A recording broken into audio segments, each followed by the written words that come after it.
नमस्कार दोस्तों, मैं शिवम वासने डिकोड एग्ज़ाम के इस ऑनलाइन प्लेटफॉर्म पर आप सभी का बहुत बहुत स्वागत करता हूं। डिकोड एग्ज़ाम के माध्यम से हम लोग आज से एक नई सीरीज़ स्टार्ट करने जा रहे हैं जिसका नाम है एनसीईआरटी सीरीज़। देखिए, जैसा कि आपको पता है कि सभी परीक्षाओं में एनसीईआरटी का अपना एक अहम योगदान होता है। रीज़न उसका यह है कि एनसीईआरटी में बहुत बेसिक तरीके से चीज़ों को आसानी से समझाया गया है। तो हम लोग आज इसी क्रम में 6 क्लास की ज्योग्राफी की एनसीईआरटी से शुरुआत कर रहे हैं। मैं कोशिश करूंगा कि 6, 7, 8 का सारी चीज़ें पहले एक बार हो जाएं, फिर हम 9, 10 पे आपके साथ चलें, ताकि एक बेसिक अंडरस्टैंडिंग आपको सभी चीज़ों की हो जाए। आप लोग मेरे साथ ये पढ़ेंगे, आपको बहुत मजा आएगा। तो हम लोग सबसे पहले 6 क्लास का ज्योग्राफी एनसीईआरटी ले रहे हैं। इसका लेने का रीज़न ये है कि ये एनसीईआरटी कंटेंट की दृष्टि से जो है बहुत ज़्यादा रिच है। रिच इन द सेंस, अभी आप पढ़ेंगे तो समझेंगे कि केवल 6 क्लास की एनसीईआरटी ही में ही इतना कंटेंट दिया गया है जो आपके बेसिक्स को बहुत अच्छा, बहुत स्ट्रॉन्ग कर सकता है। तो पहले चैप्टर पे आते हैं। पहला चैप्टर है हमारा सौर मंडल में पृथ्वी। सौर मंडल में पृथ्वी, इसमें हमारा अर्थ का पूरा सिस्टम समझाया गया है, पूरा सौर मंडल वाला कॉन्सेप्ट समझाया गया है। ठीक है, तो चलिए उसको समझते हैं। पहली स्लाइड मैंने एज इट इज एनसीईआरटी के टेक्स्ट को ही यहां पर लिखा है, उसमें ज्यादा चेंजिंग नहीं किया है, ताकि आप इसको कनेक्ट कर पाएं, आराम से बैठ के समझ पाएं। दूसरी चीज ये सजेशन एक रहेगा कि जब भी आप मेरी इन कक्षाओं को देख रहे हो तो कोशिश कीजिए साथ में एनसीईआरटी लेके बैठने का, ताकि मैं जहां कुछ आउटलाइन, अंडरलाइन आप लोगों को कराऊं या बताऊं कि ये फैक्ट इंपॉर्टेंट है, आप उसको एज इट इज वहां मार्क कर लें, ताकि दोबारा रिवीजन के समय आपको मेरी कक्षा में ना आना पड़े, आप खुद से ही उसको कम समय में जो है अच्छे से रिवाइज कर सकें। तो शुरू करते हैं। देखिए, एनसीईआरटी एकदम कहानी की तरह आपको चीजें समझाएगी। सूर्यास्त के बाद आकाश को देखना कितना अच्छा लगता है। आसमान में पहले से 1 या 2 चमकते बिंदु दिखाई देते हैं, लेकिन बाद में इनकी संख्या बढ़ती जाती है। आप उनकी गणना नहीं कर सकते। संपूर्ण आकाश छोटी छोटी चमकदार वस्तुओं से भर जाता है, जिनमें से कुछ चमकीले होते हैं एवं कुछ धुंधले। देखते हैं हम शाम के समय, जैसे ही शाम होना शुरू होता है, पहले 1-2 तारा चमकेगा, फिर आगे और चमकदार चीजें चलने लगती है। तो वही ये कहानी समझा रहे हैं। ऐसा प्रतीत होता है मानो आकाश में हीरे जड़े हों। इनमें से कुछ टिमटिमाते प्रतीत होते हैं, लेकिन अगर आप उनको ध्यान से देखेंगे तो आप पाएंगे कि इनमें से कुछ की टिमटिमाहट अन्य से अलग है। ये बिना किसी टिमटिमाहट के चंद्रमा के समान चमकते हैं। मतलब ये बता रहे हैं कि शाम के समय हम जब आकाश देखते हैं तो क्या क्या होता है। इसमें हमारा फैक्ट की दृष्टि से या कॉन्सेप्ट की दृष्टि से ऐसी कोई इंपॉर्टेंट चीज नहीं है। चलिए, इन चमकती वस्तुओं के साथ ही आप लगभग प्रतिदिन चंद्रमा को भी देखते हैं। हाँ, देखते हैं चंद्रमा को। यह अलग अलग समय पर अलग अलग आकार तथा अलग अलग स्थितियों में दिखाई पड़ता है। हम जानते हैं चंद्रमा, जो गांव देहात के बच्चे हैं उनको तो बताने समझाने की जरूरत ही नहीं है, लेकिन जो और भी हैं, जैसे कि पूर्णमासी होती है, पूर्णमासी के बाद फिर अमावस्या आती है, फिर अमावस्या के बाद फिर चंद्रमा प्रथमा, द्वितीया, तृतीया, ये सब इस तरीके से होते हैं। तो चंद्रमा का आकार निरंतर बढ़ता जाता है और ये फिर एक पूर्णिमा को प्राप्त करता है। पूर्णिमा, जिसको हम इंग्लिश में बोलते हैं न्यू मून। ठीक है, यह अलग अलग समय पर अलग अलग आकार तथा अलग अलग स्थितियों में दिखाई पड़ता है। आप पूर्ण चंद्र को लगभग 1 महीने में एक बार देख सकते हैं। क्यों देख सकते हैं हम 1 महीने में एक ही बार? क्योंकि 15 दिन तो चंद्रमा को पूर्ण 0 से स्टार्ट होकर, मतलब 0 से उसकी स्थितियां दिखनी शुरू होती हैं और 15 दिन तक वो पूर्ण जाकर दिखता है।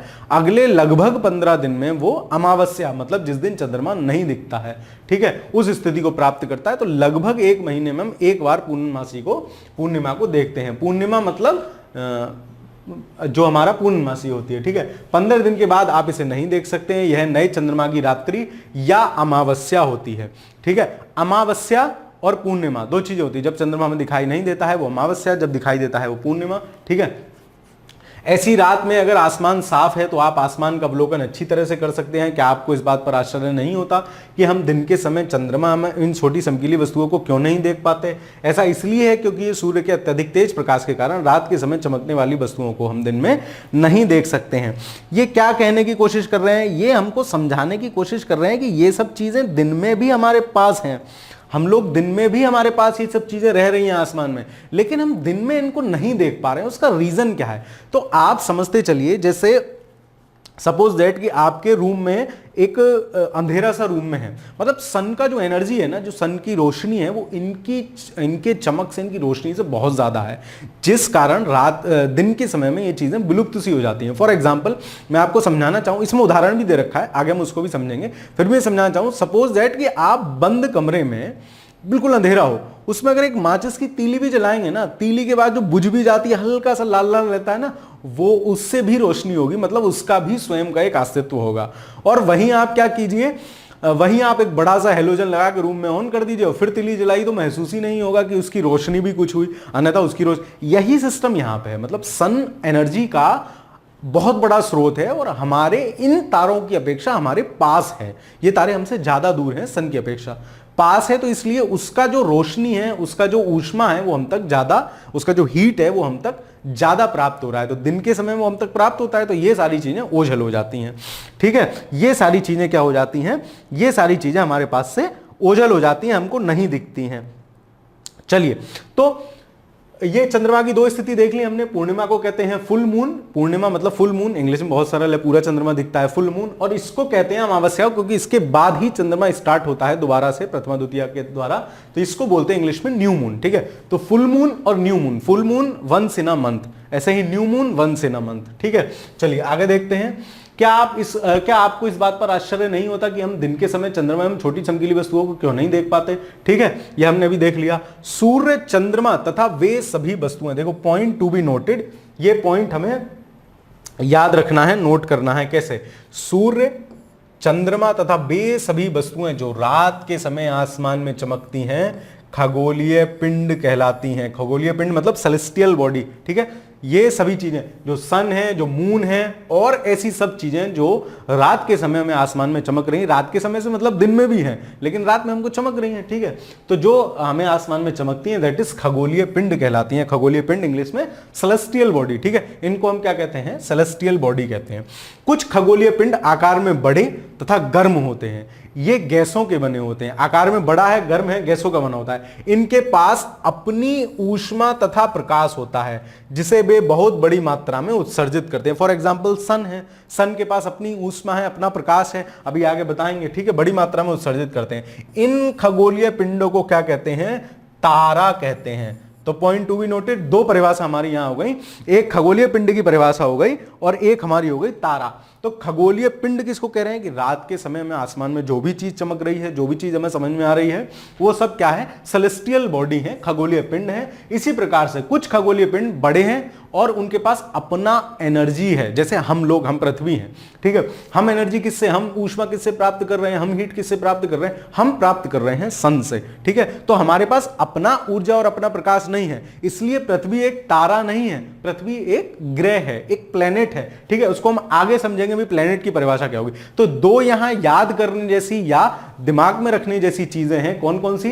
खगोलीय पिंड किसे कहते हैं, दूसरा हम तारा किसे कहते हैं, स्टार किसे कहते हैं। Then that what is celestial body and what is star, ये हमको याद रखना है। तो खगोलीय पिंड वो है जिसके पास अपनी ऊष्मा तथा अपना प्रकाश है, और तारा वो है, खगोलीय पिंड वो है जो हमको चमक रहा है रात के समय आसमान में, और तारा वो है या स्टार वो है जिसके पास अपनी ऊष्मा और अपना प्रकाश है। ठीक है, अब देखो ये वो वाला एग्जाम्पल दिया गया है जो मैंने आपको बताया था, इसको आप पढ़ लीजिएगा। मैं एक बार पढ़ देता हूं कि कैसे हम एक कोई लाइट जला दें और उसके बाद एक बड़ी लाइट जला दें तो कैसे वो गुम हो जाती है। उसी को समझाया दिन के समय में चीजें क्यों नहीं दिखती हैं। आओ कुछ करके सीखें। एक कन्या कुछ करके सिखा रही है। ये एनसीईआरटी की एक नई पहल है। मैंने कई जगह देखा है कि मतलब लड़कियों को भी लड़कों के समान प्रमोट कर। देखिए हर छोटी छोटी चीज में ना कुछ बात होती है। यहाँ ये एक किसी बाबू का फोटो भी लगा सकते थे, लेकिन इन्होंने एक कन्या का फोटो लगा रखा है। वो हमको ये समानता का भाव, क्योंकि बच्चों में ये चीजें धीरे धीरे ही डेवलप होती हैं, और ये 6 क्लास के बच्चों के लिए ही ये बुक है। ठीक है, उसको इसीलिए लगाया गया है। आपको आवश्यकता होगी, बता रहे हैं आपको क्या क्या चीज चाहिए। कागज के एक मध्य में टॉर्च को इस प्रकार से रखें कि उसका कागज से सटा रहे। मैं आपको इसको बता देता हूं ये क्या कहना चाह रहे हैं। कैसे, ये मेरा टॉर्च है, तो टॉर्च का मुंह है, ऐसे करके टॉर्च के मुंह पे कागज रख लीजिए। फिर कह रहे हैं कि उस कागज को लपेट लीजिए, मतलब टॉर्च के मुंह पे उस कागज में छोटे छोटे होल कर लीजिए। होल करने के बाद लाइट को जब आप जलाएंगे एक अंधेरे कमरे में, तो क्या होगा, उन होल्स में से लाइट पार होती हुई सामने हमारी दीवार पे जो भी कुछ होगा उस पर जाके पड़ेगी।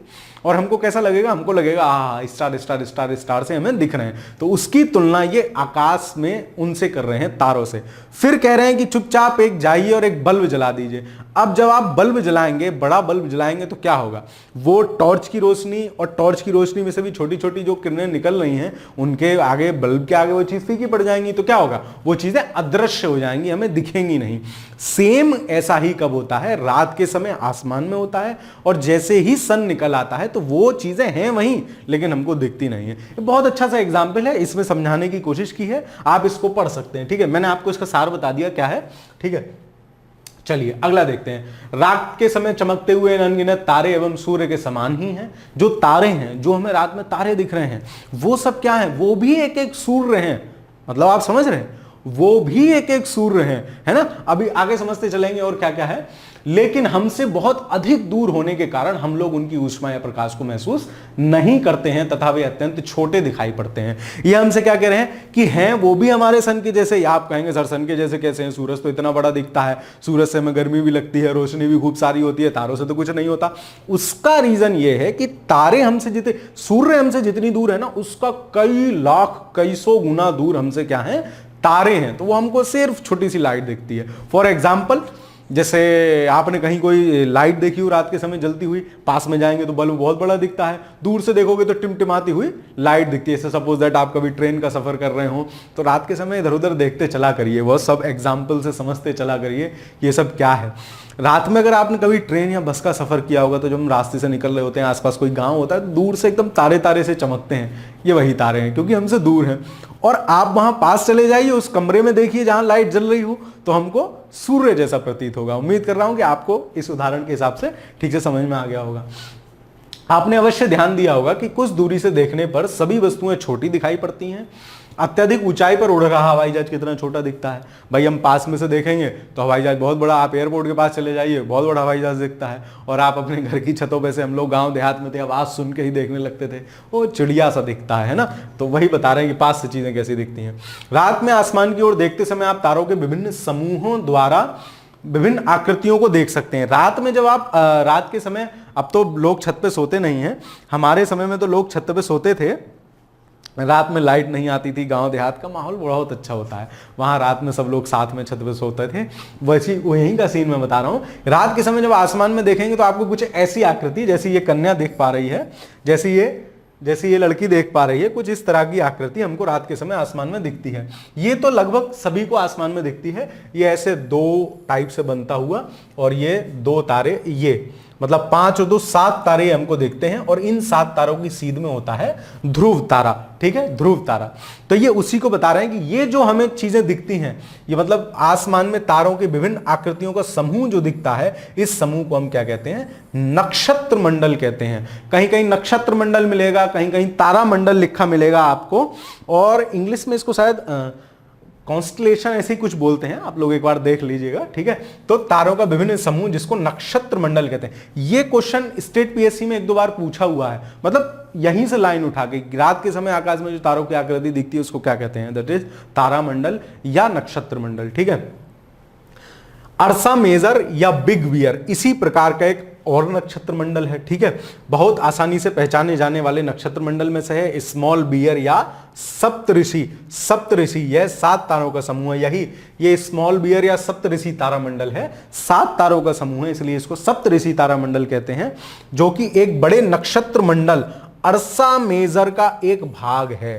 पॉइंट टू बी नोटेड, अगर यहां से कोई क्वेश्चन बना रहा होगा तो आपसे पूछ लेगा कि आसमान में, अक्सर आसमान में दिखाने, मान लो यूपीएससी का क्वेश्चन होते हैं तो वो थोड़ा कहानी बना के होते हैं, स्टेट पीएससी के क्वेश्चन होते हैं सीधे सीधे होते हैं। तो आपसे सिंपल पूछ लेगा कि सप्तऋषि तारामंडल निम्नलिखित में से किस उसका नक्षत्र मंडल का भाग है, तो आपको अर्सा मेजर पता होना चाहिए। और यूपीएससी वाला सवाल पूछेगा थोड़ी कहानी बना के कि मोहन रात के समय छत पर लेटा है, तो उसको उसकी दादी ने बताया 7 तारों का समूह दिखता हुआ जिसको सप्तऋषि तारामंडल कह रहे हैं, तो आप बताइए कि वो सप्तऋषि तारामंडल किस नक्षत्र मंडल का पार्ट है। तो वहां ऐसी कहानी से प्रश्न होते हैं, तो आपको ये अर्सा मेजर याद रखना है। अर्सा मेजर, या इसको ऊपर क्या कह रहे हैं, बिग बियर भी कह रहे हैं, ये याद रखिएगा। ये जो मैं पॉइंट आपको बोल रहा हूं ना, याद रखिए। आप किताब लेके बैठिए और इन्हीं चीजों को मार्क करते रहिए।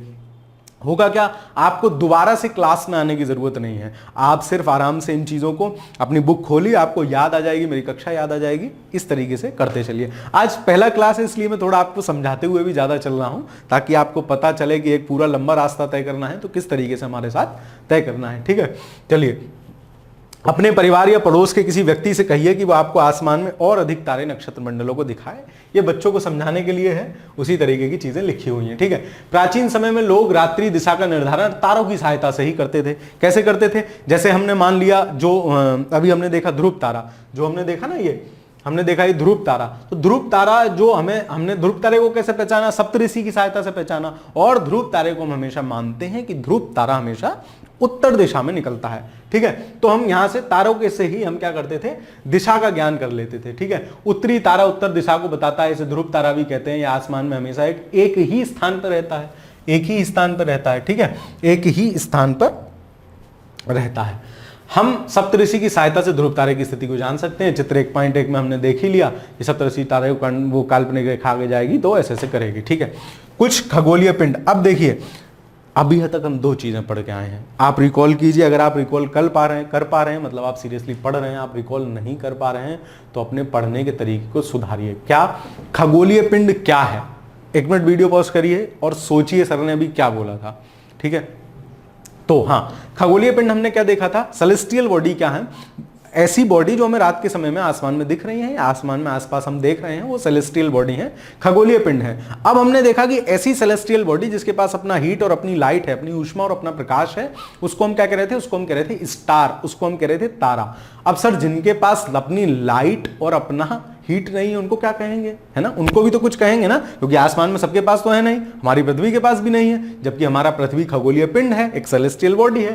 तो देखो क्या कह रहे हैं, कुछ खगोलीय पिंड जिनके पास अपना प्रकाश एवं अपना ऊष्मा नहीं होती, वे तारों के प्रकाश से प्रकाशित होते हैं। हम किससे प्रकाशित हो रहे हैं, तारों, मतलब हमारे पास का तारा कौन है, सूरज है।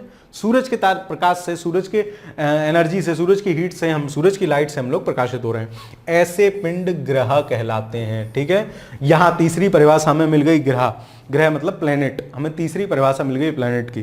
3 परिभाषा अभी तक हमने पढ़ी, सेलेस्टियल बॉडी मतलब खगोलीय पिंड, स्टार मतलब तारा, और प्लेनेट मतलब ग्रह। इन परिभाषाओं को अब याद, देखिए हम लोग पढ़ इतना लेते हैं, दुनिया भर का तमाम कॉन्सेप्ट ये वो रट लेंगे, लेकिन बहुत बेसिक सी चीजें हमें समझ के बाहर होती हैं। तो मेरा उद्देश्य यहाँ यही है, इसके माध्यम से आपको बेसिक, आपके बेस को स्ट्रॉन्ग करना है एनसीईआरटी के माध्यम से। ठीक है, जिसे अंग्रेजी भाषा में प्लेनेट कहते हैं, ग्रीक भाषा के फलाफला से लिया गया है, जिसका अर्थ होता है परिभ्रमक या घूमने वाला। ग्रह घूमते रहते हैं चारों तरफ। अब आगे देखेंगे, पृथ्वी जिस पर हम रहते हैं एक ग्रह है। यह अपना संपूर्ण प्रकाश एवं ऊष्मा किससे प्राप्त कर रहा है, सूर्य से प्राप्त कर रहा है, जो पृथ्वी के सबसे नजदीक का तारा है। अब आपको समझ में आ रहा होगा, सूर्य को तारा बोल रहे हैं, पृथ्वी को ग्रह बोल रहे हैं, तो ये क्या है।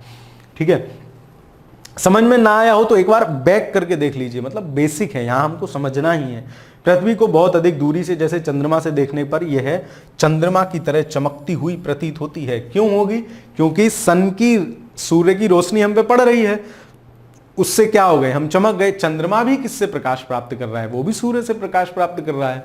तो चंद्रमा जैसे हमें चमकता है, वैसे ही चंद्रमा पर अगर कोई बढ़िया फ्लैट अलर्ट बना के रहता होगा, हालांकि वहां भी मनुष्य की खोज नहीं हुई है, मानव जैसा कोई नहीं है, तो वहां अगर हम रहेंगे भविष्य में, तो वहां से हमें पृथ्वी भी कैसी दिखेगी, जैसे हमको यहां से चंद्रमा दिखता है। ठीक है, ये क्या कह रहे हैं, ये भाई साहब कुछ कह रहे हैं, कुछ रोचक तथ्य, बृहस्पति, शनि तथा यूरेनस के चारों ओर, ये चारों हैं। अभी मैं आगे बताऊंगा, ये फैक्ट अभी मैं आगे बताऊंगा। इसमें एक कम लिखा हुआ है ना, ये कुछ मिस्टेक है, आई थिंक हम बताते हैं, इस वाले इसमें हम समझेंगे। ये क्या है, ये हमारा पूरा सौरमंडल है, ये हमारा पूरा सौरमंडल है। पूरे सौरमंडल को दिखाया गया है कि किस तरीके से है। देखो ये हमारा सन है, सन कहाँ है, एक केंद्र पे जो है सन है। सबसे पहले आप ये समझिए, इनका जो घूमने का पथ होगा ना, जो घूमेंगे, मैं आपको बता रहा हूं, ये हमेशा गोले में नहीं घूम रहे हैं। पहली बात तो आप ये ध्यान रखिए, इसमें नहीं घूमते हैं। जो ग्रह चारों ओर चक्कर लगाते हैं, ऐसे नहीं लगाते हैं। ग्रहों का जो चक्कर लगाने का पथ होता है वो ये होता है, ये, ठीक है, दीर्घवृत्ताकार। इसको हम इंग्लिश, हिंदी में बोलते हैं दीर्घवृत्ताकार, इंग्लिश वर्ड में याद नहीं कर पा रहा हूं। दीर्घवृत्ताकार, इसमें क्या होता है, इसमें एक सेंटर ना होकर 2 सेंटर होते हैं, 2 सेंटर होते हैं। और इसी प्रकार एक सेंटर पे हमारे क्या है, एक सेंटर पे ये हमारे सूरज है, और चारों तरफ और चारों तरफ क्या है, और चारों तरफ एक पास में, एक थोड़ा दूर, एक उससे दूर, इस तरीके से ग्रह जो है घूम रहे हैं। ठीक है, ये हमारी सही बॉडी है, ये हमारा सही वो है ग्रहों का। ठीक है, आ जाते हैं अपने उस पे। ये देखो इसी तरीके से घूमते हुए दिखाया गया। ये सन है, सूर्य है, सूर्य के बाद सबसे पहले बुध है, बुध के बाद क्या है, बुध, शुक्र, पृथ्वी, मंगल, फिर ये क्षुद्र ग्रह पट्टी आती है, ये क्या है सर ये बताएंगे, फिर बृहस्पति, जुपिटर, शनि, ठीक है, और यूरेनस, यानी बुध, शुक्र, पृथ्वी, बृहस्पति, शनि, इसको बोलते हैं अरुण, हिंदी में इसको बोलते हैं अरुण, अरुण, ठीक है, अरुण, और इसको बोलते हैं वरुण, नेपच्यून को बोलते हैं वरुण, ठीक है, यूरेनस, नेपच्यून, ठीक है, ये ग्रह हैं। अब सर ये क्वेश्चन एक तो बहुत पूछा जाता है कि सूर्य से क्रमानुसार ग्रहों को रखिए, ठीक है, तो हमें क्रमानुसार ग्रह याद होने चाहिए। तो मुझे तो याद है बुध, शुक्र, पृथ्वी, मंगल, बृहस्पति, शनि, अरुण, वरुण, ठीक है, आप लोग कैसे याद करेंगे, बुध याद रखिए, सूर्य के सबसे पास कौन है, बुध। अब सप्ताह के दिन तो सबको याद है, बुध के बाद एक दिन छोड़िए, बृहस्पति छोड़िए, शुक्र, दूसरा ग्रह कौन सा, शुक्र, शुक्र के बाद एक दिन छोड़िए, शनिवार, दूसरा फिर कौन सा आएगा, रविवार, रविवार को हम यहाँ कह रहे हैं पृथ्वी, फिर कौन सा ग्रह आ गया, पृथ्वी, पृथ्वी के बाद एक दिन छोड़िए मतलब रविवार के बाद एक दिन छोड़िए सोमवार, फिर कौन सा ग्रह आ गया, मंगल, फिर बुध छोड़िए, फिर कौन सा ग्रह आ गया, बृहस्पति, फिर छोड़िए, बृहस्पति के बाद शुक्र छोड़िए, फिर कौन सा ग्रह आ गया, शनि। मतलब हमको सिर्फ ये ध्यान रखना है, ये ट्रिक है याद रखने की, सरलता से याद हो जाएगा, आपको रटना नहीं पड़ेगा। सूर्य के सबसे नजदीक जो ग्रह है वो है बुध, और उसके बाद एक एक दिन छोड़ते चले जाइए, आपके लास्ट तक ग्रह हो जाएंगे। लास्ट में अरुण, वरुण है ना, यूरेनस, नेपच्यून को हमें याद रखना है, बाकी बुध, शुक्र, पृथ्वी, मंगल, बृहस्पति, शनि, अरुण, वरुण, ठीक है। एक बात तो हो गई, ये याद करने का तरीका हो गया पहला। दूसरी चीज, इस स्लाइड में हम 2-3 मिनट लेंगे क्योंकि इसमें कई समझने वाली चीजें हैं। जैसे बुध सबसे पास में है, सबसे छोटा भी बुध है, ठीक है, सबसे छोटा ग्रह भी यहां बुध है। तीसरी बात, ये जो शुरुआत के 4 ग्रह हैं, बुध, शुक्र, पृथ्वी, मंगल, ये जो शुरुआत के 4 ग्रह हैं, इन ग्रहों को हम कहते हैं पार्थिव ग्रह। पार्थिव ग्रह क्यों कह रहे हैं, क्योंकि इनका निर्माण जो है, इनकी संरचना में ठोस पदार्थ में है, ठोसों से बने हुए हैं, जैसे हमारी पृथ्वी है, ठीक है, ठोस संरचना इनकी है, इसलिए पार्थिव मतलब पृथ्वी जैसे पार्थिव ग्रह हैं।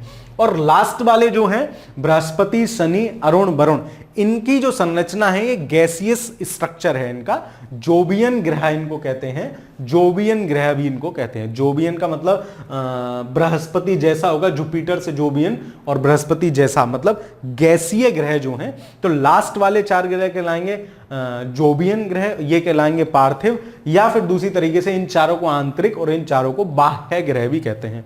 2 पॉइंट। तीसरा पॉइंट आपसे खूब परीक्षाओं में पूछे जाने वाला प्रश्न कि क्षुद्र ग्रह पट्टी हमको कहां मिलती है, क्षुद्र ग्रह पट्टी हमको कहां मिलती है। पहले तो ये समझ लीजिए क्षुद्र ग्रह क्या है, वो अभी आगे हम समझेंगे, वैसे फिर भी मैं आपको एक आइडिया दे देता हूं। जैसे जब हमारा ब्रह्मांड बना, तो ब्रह्मांड बनने की आप क्लास 11th में पढ़ेंगे बिग बैंग थ्योरी, ब्रह्मांड कैसे बना, जो आज के समय में सर्वमान्य थ्योरी है वो है बिग बैंग थ्योरी। उसमें क्या है कि पहले जो पूरा ब्रह्मांड है एक एकक था, इसको सिंगुलैरिटी नाम देते थे, एकक था, उसमें महाविस्फोट हुआ, बिग बैंग हुआ।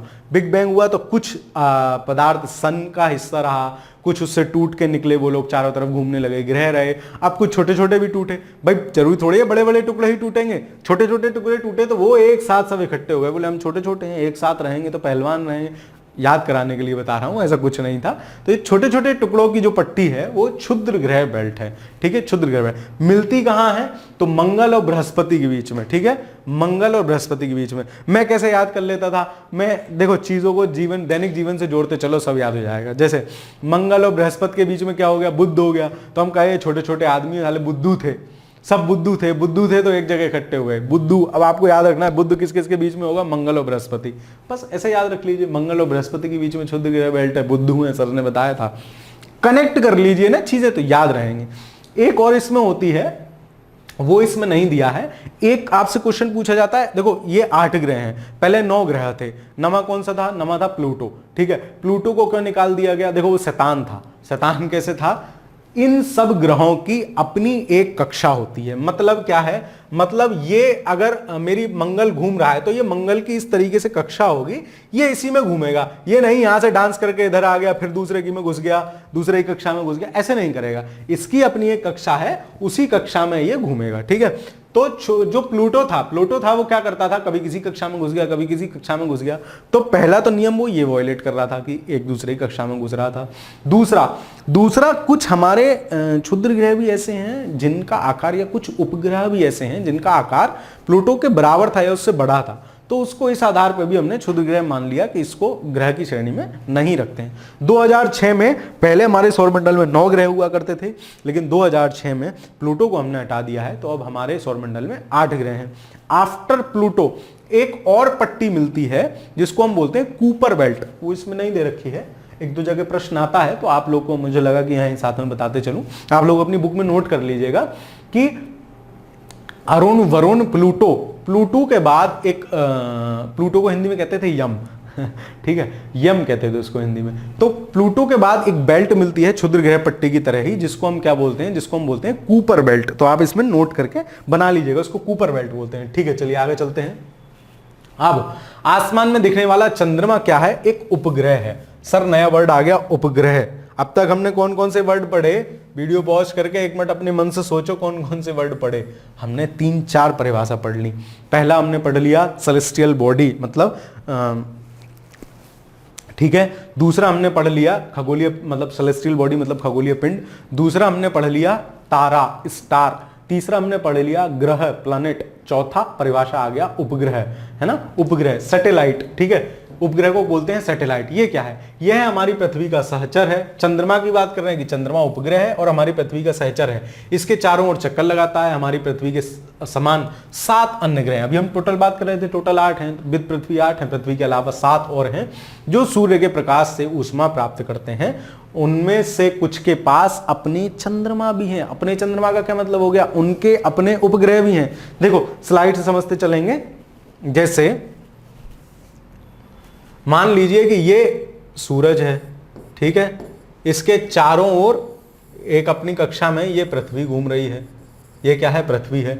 अब पृथ्वी के चारों ओर भी इसकी कक्षा है चंद्रमा, ये घूम रहा है। तो ये क्या हो गया, उपग्रह। मतलब जो ग्रह के चारों ओर घूमे और ग्रह से ही, सॉरी, जो तारे के चारों ओर घूमे और उस तारे से प्रकाश ले, वो क्या है, ग्रह है। जो प्रकाश तो तारे से ही ले रहा है, लेकिन घूम तारे के चारों ओर ना होकर ग्रह के चारों ओर घूम रहा है, वो क्या है, उपग्रह है। ठीक है, तो ये उपग्रह है। ऐसे ही मान लीजिए ये कोई और ग्रह है, ये मंगल हो गया, मंगल का भी ऐसी कोई ना कोई उपग्रह होगा। ठीक है, तो ये जो ग्रहों के चारों ओर चक्कर लगा रहे हैं वो हमारे क्या हैं, उपग्रह हैं। ठीक है, ठीक है। फिर अब आ जाते हैं हम, ये दीदी क्या कह रही हैं इनको सुन लेते हैं। क्या आप जानते हैं पौराणिक रोमन कहानियों में सोल सूर्य देवता को कहा जाता था। सौर का अर्थ है सूर्य से संबंधित, ये वो अपनी पुरानी बात बता रहे हैं कि सौर मंडल नाम कैसे पड़ा, इसको आप पढ़ लीजिएगा, हमारे काम का नहीं है। सौर मंडल, ठीक है, सौर मंडल। सौर मंडल में अब जो हमारा सौर मंडल है उसमें एक एक ग्रह की बात करेंगे, एक एक ग्रह की बात करेंगे कि सौर मंडल क्या है। ठीक है, सौर मंडल क्या है। ठीक है, चलो सौर मंडल, सौर मंडल को कहते हैं सोलर सिस्टम। ठीक है, हमारा सोलर सिस्टम। देखो सूर्य 8 ग्रह, सूर्य, अब देखो सौर मंडल में क्या क्या है उसकी बात कर रहे हैं। आपसे यहीं से एक प्रश्न पूछा जा सकता है कि निम्नलिखित में से सौर मंडल में क्या क्या है, 4 ऑप्शन देगा, केवल एक, केवल 1 2 3, 1 2 3 4 दोनों सारे। अब हमें यहां ध्यान से देखते चलना है। सूर्य, 8 ग्रह, उपग्रह तथा कुछ अन्य खगोलीय पिंड। अन्य खगोलीय पिंड में क्या क्या आ जाएगा, जैसे क्षुद्र ग्रह है, कूपर बेल्ट के कुछ आइटम थे वो सारे आ जाएंगे। ठीक है, जैसे क्षुद्र ग्रह एवं उल्का पिंड मिलकर सौर मंडल का निर्माण करते हैं, उसे हम सौर परिवार का नाम देते हैं, जिसका मुखिया सूरज है। तो वही पूछ रहा है सौर मंडल में क्या क्या चीजें हैं, सोलर सिस्टम में क्या क्या है। सोलर सिस्टम में सन है, प्लेनेट है, सैटेलाइट है, कुछ अन्य खगोलीय पिंड, कुछ और सेलेस्टियल बॉडी हैं, क्षुद्र ग्रह हैं, उल्का पिंड है, एस्टेरॉइड, मेटेरॉइड हैं। ठीक है, इसको एस्टेरॉइड, इसको मेटेरॉइड बोलते हैं। सौर मंडल का निर्माण करते हैं। ठीक है, सौर मंडल का निर्माण करते हैं। अब एक एक ग्रह को हम पढ़ते चलेंगे। शब्द की उत्पत्ति, ये किसी वो है कि ज्योग्राफी क्या है, ये आप पढ़ लीजिएगा, ये हमारे काम का नहीं है। सूर्य, सूर्य सौर मंडल के केंद्र में स्थित है। यह बहुत बड़ा है एवं अत्यधिक गर्म गैसों से बना है। अभी हम पढ़ते चले हैं, है ना। इसका खिंचाव बल इसे सौर मंडल को बांधे रखता है। खिंचाव बल क्या है, देखो इससे कोई चीज टूटी है, इसके चारों तरफ घूम रही है, तो ये उस पर बल लगा रहा है और वो घूमने वाला उसको वो इस पर बल लगा रहा है, जिस कारण ये घूम रहे हैं। फिजिक्स का कॉन्सेप्ट है अपकेंद्रीय बल और अभिकेंद्रीय बल, संभवतः आप जानते होंगे, उसी के आधार पर बांधे रखता है। सूर्य सौरमंडल का प्रकाश एवं ऊष्मा का एकमात्र स्रोत है, और कोई हमारे सौरमंडल में और कोई तारा नहीं है, केवल एक ही तारा है, सूर्य। सूर्य ही समस्त को ऊष्मा और प्रकाश का स्रोत है, ठीक है। लेकिन हम इसकी अत्यधिक तेज ऊष्मा को महसूस नहीं करते हैं, क्योंकि इसके नजदीक का तारा होने के बावजूद भी हमसे बहुत दूर है। कितना दूर है? 15 करोड़ किलोमीटर। यह आपसे कहीं कहीं में भी पूछा जाए, याद रखिए मोटा मोटा 15 करोड़ किलोमीटर सूर्य हमसे दूर है। ग्रह क्या होते हैं? प्लैनेट क्या होते हैं? ग्रह प्लैनेट। हमारे सौरमंडल में 8 ग्रह हैं, सूर्य से दूरी के अनुसार हमने याद कर ही लिया, बुध शुक्र पृथ्वी मंगल बृहस्पति शनि अरुण वरुण या यूरेनस नेपच्यून, ठीक है। हिंदी में इसमें सब यूरेनस नेपच्यून दे रखा है, हिंदी में अगर आपसे पूछ ले अरुण वरुण तो दोनों में याद रखना है हमें, ठीक है। तो इसलिए मैं बताता चल रहा हूँ साथ साथ आपको, हिंदी के साथ साथ इंग्लिश की भी टर्मिनोलॉजी।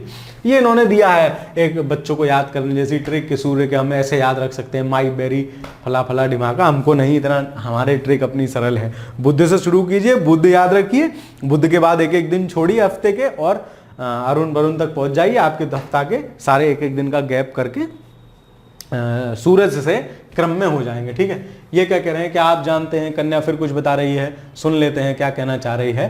रात में आसमान में देखकर मनुष्य हमेशा मोहित हुआ है। हाँ, होता तो है। खगोलीय पिंडों एवं उनकी गति के संबंध में अध्ययन करने वालों को क्या कहते हैं? खगोल शास्त्री कहते हैं, ठीक है, खगोल शास्त्री कहते हैं। आर्यभट्ट प्राचीन भारत के प्रसिद्ध खगोल शास्त्री थे, जी हाँ थे, ठीक है। आज विश्व के सभी भागों में खगोलविद ब्रह्मांड के रहस्य को खोजने में लगे हैं। बहुत सारे रहस्य हैं भी जो खोजे जाने बाकी हैं। जैसे अभी भी जो हम अपने ब्रह्मांड को बनने की थ्योरी बताते हैं, वो बिग बैंग थ्योरी इस समय सबसे सर्वमान्य है, जो कि लेमेतेयर ने प्रतिपादित की थी और आगे उसको बिग बैंग नाम दिया गया था। ये करीब जहां तक मैं सही सोच पा रहा हूं तो 1927 में लेमेतेयर ने बिग बैंग थ्योरी दी थी, है ना। लास्ट में 1949 के आसपास, मतलब आज से 70-75 साल पहले इसको डिस्क्राइब किया गया है। सोचो, उससे पहले हम दूसरी थ्योरी जानते थे कि अरे सूरज ऐसे बना है, ग्रह ऐसे बने हैं, लेकिन अब इसको वास्तविक माना जा रहा है। शायद ये भी वास्तविक ना हो, कुछ और चीजें निकल के आए, तो अभी भी इन सब बारे में खगोलविद ब्रह्मांड के रहस्यों को जानने में लगे हैं। उसके बाद सौरमंडल के 8 ग्रह एक निश्चित पथ पर चक्कर लगाते हैं। ये रास्ते दीर्घवृत्ताकार फैले हुए। अभी मैंने दीर्घवृत्ताकार जो आपको बताया था ना, जो ये वाली कक्षा जो आपको बताई थी, ये जो बताया था, ये दीर्घवृत्त होता है। वृत्त तो हमारा सिंपल होता है, दीर्घवृत्त कैसा होता है? जिसके 2 केंद्र होते हैं, ये दीर्घवृत्त है। इस प्रकार की कक्षा में घूम रहे होते हैं, ठीक है। बुध सूर्य के सबसे नजदीक है, ये हमने याद कर ही लिया। सबसे पास में कौन है? बुध है। ये अपनी कक्षा में सूर्य के चारों ओर एक चक्कर लगाने में इसे केवल 88 दिन लगते हैं। अब देखो एक चीज और समझो, जो सबसे पास है वो सबसे जल्दी घूम लेगा। अब मान लो मेरे चारों ओर आपको चक्कर लगाने हो, तो जो मेरे सबसे पास होगा वो फटाफट चक्कर लगा लेगा, जो दूर होगा उसको ज्यादा टाइम लगेगा। उसी तरीके से जो सन के पास है वो सबसे जल्दी चक्कर लगा लेता है। जैसे हमारी पृथ्वी एक चक्कर कितने टाइम में पूरा करती है? हमारी पृथ्वी एक चक्कर पूरा करती है 365 दिन में, ये 88 दिन में कर रहे हैं। शुक्र को पृथ्वी का जुड़वा ग्रह माना जाता है, ठीक है, जुड़वा ग्रह माना जाता है। अब आपसे यही सवाल पूछ ले, पृथ्वी का जुड़वा ग्रह क्या है? शुक्र है। कैसे है? क्योंकि अभी दूसरे चैप्टर में हम पढ़ेंगे अक्षांश देशांतर, तब आपको और बेहतर समझ में आएगा। मैं अभी सिर्फ बता देता हूं ताकि आपको याद रहे। पृथ्वी 23.5 डिग्री अपने अक्ष पर झुकी हुई है, और ये बहना भी, पृथ्वी की बहना, क्योंकि बहन कह रहे हैं, ये बहना भी इतनी ही झुकी हुई है। और भी बहुत सारी इक्वालिटी सेम है, ठीक है, क्योंकि इसका आकार और आकृति लगभग पृथ्वी के समान ही है, इसलिए भी बहन कह रहे हैं। अभी तक प्लूटो भी एक ग्रह माना जाता था, ये कहानी मैंने आपको बता दी है, इसको हम नहीं पढ़ते हैं, ठीक है। क्या आप जानते हैं प्रकाश की गति? हाँ भाई साहब, प्रकाश की गति कितनी है?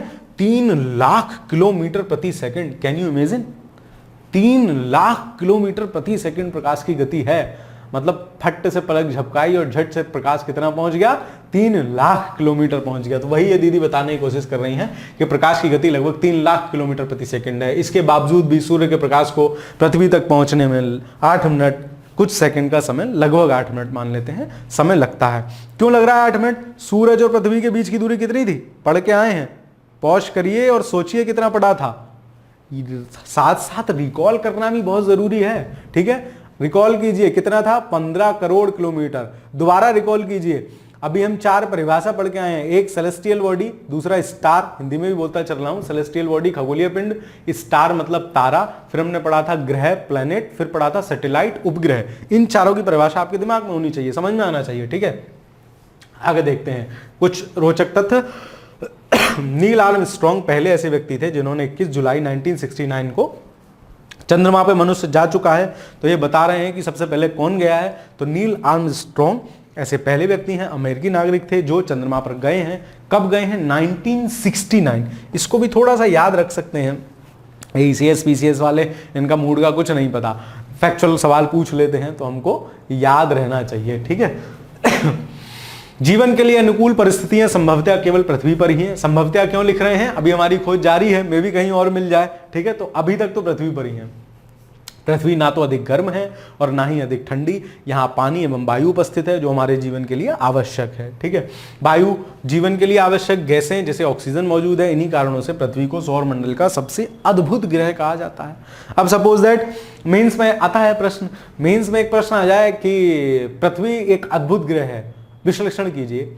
ये 4 लाइनें टेप आओ जाके, 6 क्लास की एनसीईआरटी है जी, ये 4-5 लाइनें लिखाओ, इसमें सब लिख रहा है। क्यों अद्भुत ग्रह कह रहे हैं? क्योंकि जीवन के लिए आवश्यक दशाएं हैं, आसपास कोई और ग्रह ऐसा जीवन का नहीं है। पॉइंट्स फॉर्म में, बुलेट फॉर्म में लिख दो, है ना। यहाँ हमें आकाश, पानी, हवा, वायु सब कुछ है जो कि एक रहने योग्य वो बनाता है, इसलिए पृथ्वी को अद्भुत ग्रह कहते हैं। मतलब कम शब्दों में बहुत अच्छी चीज है। वही मैं आपको शुरू में बोल रहा था, कंटेंट की दृष्टि से बहुत रिच है। अंतरिक्ष से देखने पर पृथ्वी नीले रंग की दिखाई पड़ती है क्योंकि इसके 2/3 भाग पर पानी से ढका हुआ है, इसलिए हम इसे नीला ग्रह भी कहते हैं। अभी मैं आपसे चर्चा कर रहा था कि चंद्रमा पर हम जाके देखेंगे पृथ्वी चमकेगी, सर चमकेगी तो कैसा रंग दिखेगा? नीला रंग दिखेगा। रीजन क्या है? 2/3 भाग पर लगभग जल है, लगभग 2/3 भाग पर क्या है? जल है। तो जल होने के कारण क्या है? जब उस पर लाइट पड़ती है तो ब्लू ब्लू दिखती है, इसलिए पृथ्वी को क्या कहते हैं? नीला ग्रह कहते हैं, ब्लू प्लेनेट भी कहते हैं।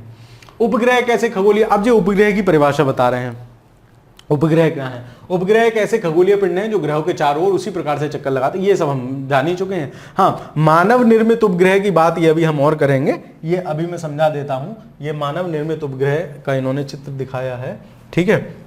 ये मानव, पहले इसको देख ले। चंद्रमा, पृथ्वी के पास केवल एक उपग्रह है चंद्रमा, इसका व्यास पृथ्वी के व्यास का केवल 1/4 है। मतलब व्यास क्या होता है? ये गोला, ये उसकी त्रिज्या, सॉरी ये उसकी त्रिज्या, और ये पूरा अगर हम खींच दें तो व्यास होता है।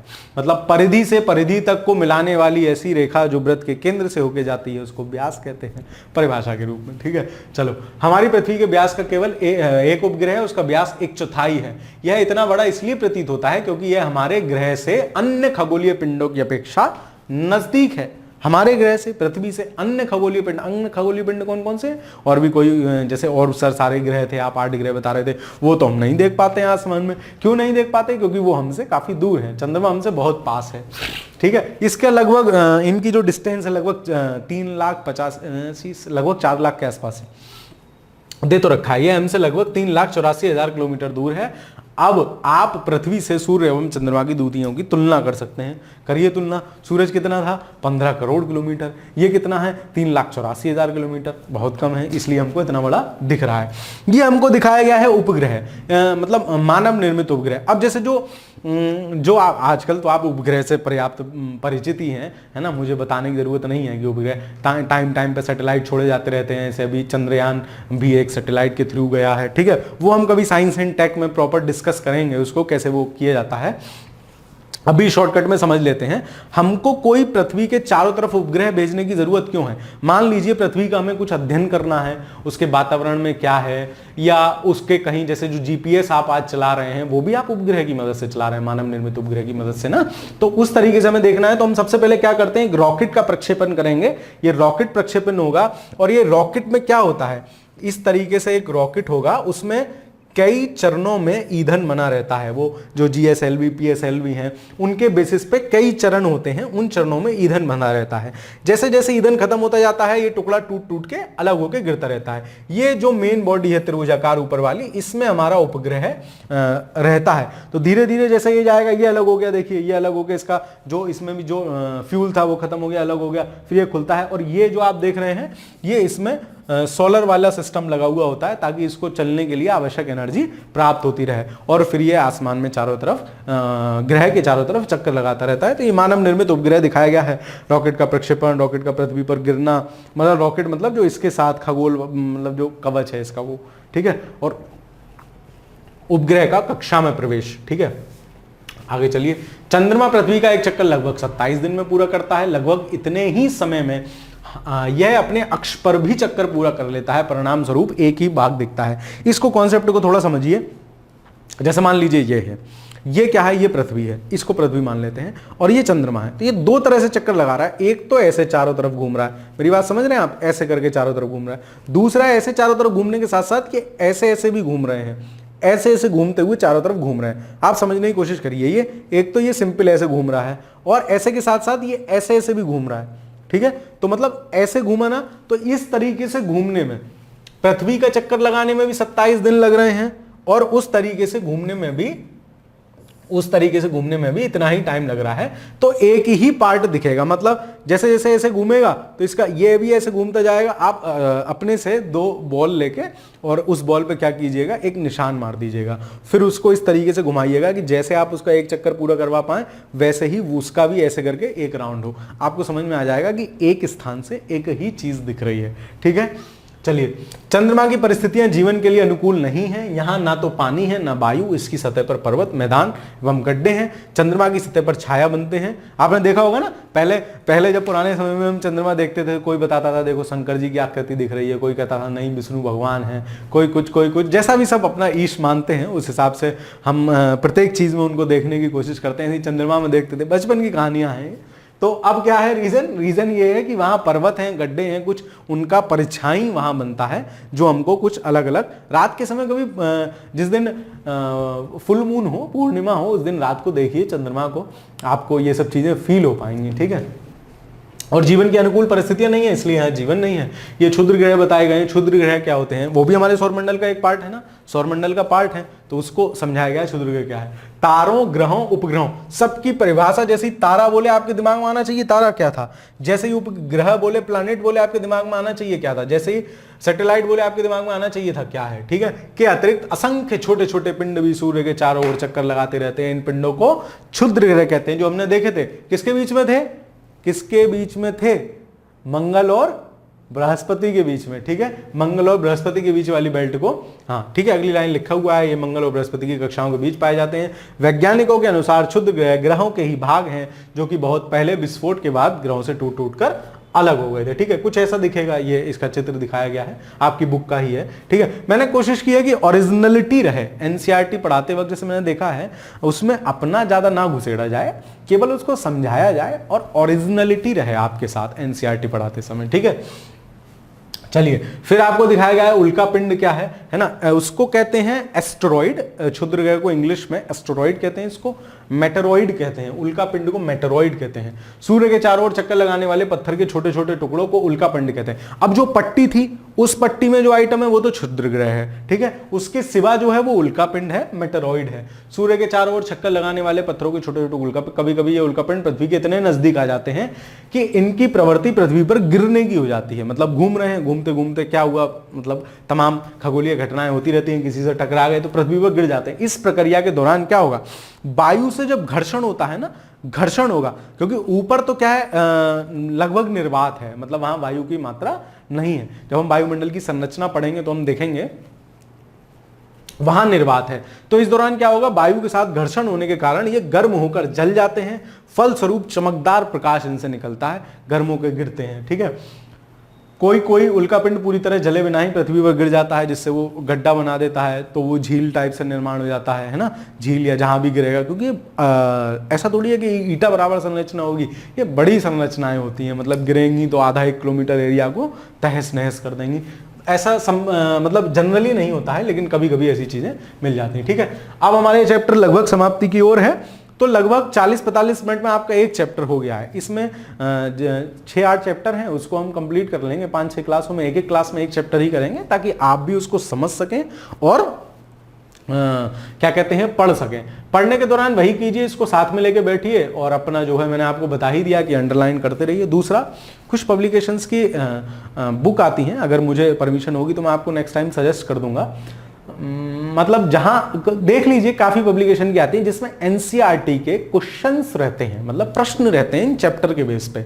तो आप चैप्टर पढ़िए, मैं पढ़ा रहा हूं, आप चैप्टर पढ़िए, अंडरलाइन करिए, एक बार रीडिंग मारिए, फिर उन क्वेश्चंस को सॉल्व करने की कोशिश कीजिए। अगर आप मोर देन 70% क्वेश्चन सॉल्व कर पा रहे हैं, मतलब आपका कंसंट्रेशन ठीक है, तो उससे क्या होगा, आपका एक बार में ही एनसीईआरटी सिस्टम से तैयार होता जाएगा। मैं तो हल्के पढ़ाता हूं, आप 1.5x 1.5x पे करके देख लीजिए, 30-35 मिनट मेरी क्लास खत्म कीजिए, 10-15 मिनट में उसको दोबारा पढ़िए, 15 मिनट में सॉल्व कर लीजिए। एक चैप्टर पढ़ने में मुश्किल से आपको 1.5 घंटा लगेगा, लेकिन उसके बाद वो चैप्टर एकदम बढ़िया स्ट्रॉन्ग। दिन में आप 4-5 घंटे भी पढ़ते हैं तो मुझे लगता है 4-5 चैप्टर पढ़ लेंगे। उस तरीके से करते चलिए, स्पीड अप करिए, पढ़िए अच्छे से, ठीक है। आकाश गंगाएं मिलकर ब्रह्मांड का निर्माण करती हैं। अब देखो, अभी अगले वाले उससे ज्यादा अच्छे समझ में आएगा अगली स्लाइड से। ब्रह्मांड की विशालता की कल्पना, इसको हम देखते हैं, देखो अगली स्लाइड से समझ में आ जाएगा। ये देखिए, ये क्या है, ये है आपको बताया गया है क्या है ब्रह्मांड, कहां ब्रह्मांड है, कहां क्या है। देखो समझो, क्या आप बता सकते हैं कि ब्रह्मांड के साथ आपका क्या संबंध है? दीदी कुछ पूछ रही है। देखो ये पूरा ब्रह्मांड है, मतलब ब्रह्मांड मतलब वो सब कुछ जो हम देख पा रहे हैं, नहीं देख पा रहे हैं, जो कुछ भी है यहां, वो सब किसका पार्ट है? ब्रह्मांड का पार्ट है। ब्रह्मांड के अंदर तमाम आकाश गंगाएं हैं, बहुत सारी आकाश गंगाएं हैं। आकाश गंगा जैसे हमारी जो जिस आकाश गंगा का पार्ट है सूर्य, उस आकाश गंगा का नाम है मिल्की वे, ठीक है, मिल्की वे। तो उस मिल्की वे तमाम एक इस ब्रह्मांड के अंदर असंख्य आकाश गंगा हैं, करोड़ों अरबों, ठीक है। और एक आकाश गंगा में ना बहुत से सौरमंडल हैं, जैसे हमारा सूर्य और 8 ग्रह हैं। आपको जो पहली बार समझ रहे हो उनको अहुआ सा लग रहा होगा, लेकिन समझिए आप, आकाश गंगा में हमारे सौरमंडल जैसे तमाम सौरमंडल हैं, ठीक है, ऐसे सौरमंडल हैं। और सौरमंडल में से एक होती है पृथ्वी, जैसे पृथ्वी बुध शुक्र अलग अलग ग्रह हैं, ऐसे ही सौरमंडल में एक होती है पृथ्वी। और पृथ्वी में एक कौन होते हैं? ये दीदी जो बैठी है, ये कन्या जो बैठी है, ठीक है। आपको समझना चाहिए हम कुछ नहीं है, जो आदमी कहते हैं ना ये कर दूंगा वो, कुछ नहीं हो तुम। एक छोटे से मतलब सोचो कहाँ ब्रह्मांड, ब्रह्मांड के अंदर असंख्य आकाश गंगा है, आकाश गंगा में बहुत सारे सौरमंडल, उस सौरमंडल का एक में से एक सौरमंडल है आपका, उस सौरमंडल के भी एक ग्रह में पृथ्वी, और पृथ्वी में भी तिनका भरी जगह में रह रहे हो आप, क्या हैसियत है आपकी, ठीक है। तो ये है स्थिति, तो इसको भी समझते चलिएगा, आपको पता होना चाहिए कि हमारा अस्तित्व इस ब्रह्मांड में क्या है। इसी के साथ ये पहला चैप्टर आपका समाप्त होता है। Thank you for your support, और मैं आपसे उम्मीद करूंगा कि आप इस कक्षा को लाइक कीजिए, शेयर कीजिए अपने दोस्तों के साथ, और हमारे चैनल को सब्सक्राइब कीजिए।